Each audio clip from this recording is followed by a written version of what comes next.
Sosok Wakil Ketua Kadin Kota Cilegon, Banten, Ismatullah, Is, yang menjadi tersangka dalam kasus dugaan pemalakan proyek 5 triliun rupiah. Kasus ini muncul setelah beredar video soal permintaan proyek senilai 5 triliun tanpa tender oleh oknum Kadin dan Ormas di Cilegon terhadap PT Chandra Asri Alkali, CAA. Video itu viral di media sosial dan mendapat reaksi dari sejumlah pihak, hingga berujung ditetapkannya 3 tersangka. Selain Ismatullah, tersangka lainnya yakni Ketua Kadin Kota Cilegon, Muhammad Salim, MS, dan Ketua HNSI Cilegon, Rufaji Jahuri, RJ.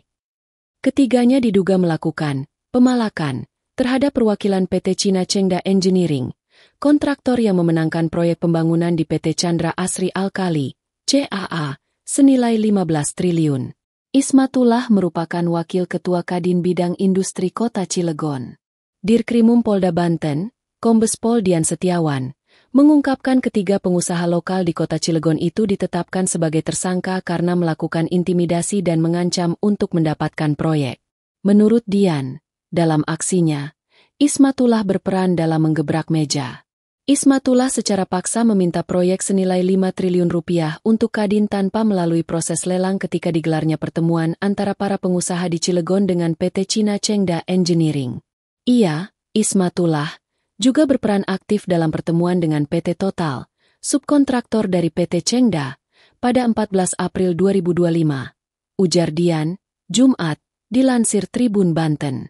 Ketua Umum Kamar Dagang dan Industri, Kadin, Indonesia, Anindya Novian Bakri, telah menonaktifkan pengurus Kadin Cilegon yang menjadi tersangka kasus pemerasan proyek PT China Chengda Engineering di Cilegon, Banten.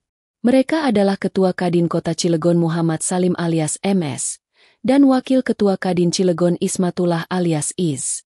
Kadin Indonesia menghormati proses hukum yang tengah dijalani keduanya dan mendukung langkah hukum yang diambil Polda Banten. Secara internal, Kadin mengambil tindak tegas dengan menonaktifkan pengurus Kadin Cilegon yang terlibat pemalakan, ujar Anindya dalam keterangannya, Sabtu. Kadin Indonesia juga menyesalkan peristiwa yang terjadi pada Jumat saat ketiga tersangka mendatangi kantor PT Chengda, kontraktor utama pembangunan CAA, untuk menanyakan janji yang pernah diberikan dan terkesan mengintimidasi dan memalak. Kadin menyesalkan peristiwa itu karena sudah menyebabkan kegaduhan yang tidak perlu, imbuh Anindya. Download Tribun X sekarang, menghadirkan lokal menjadi Indonesia.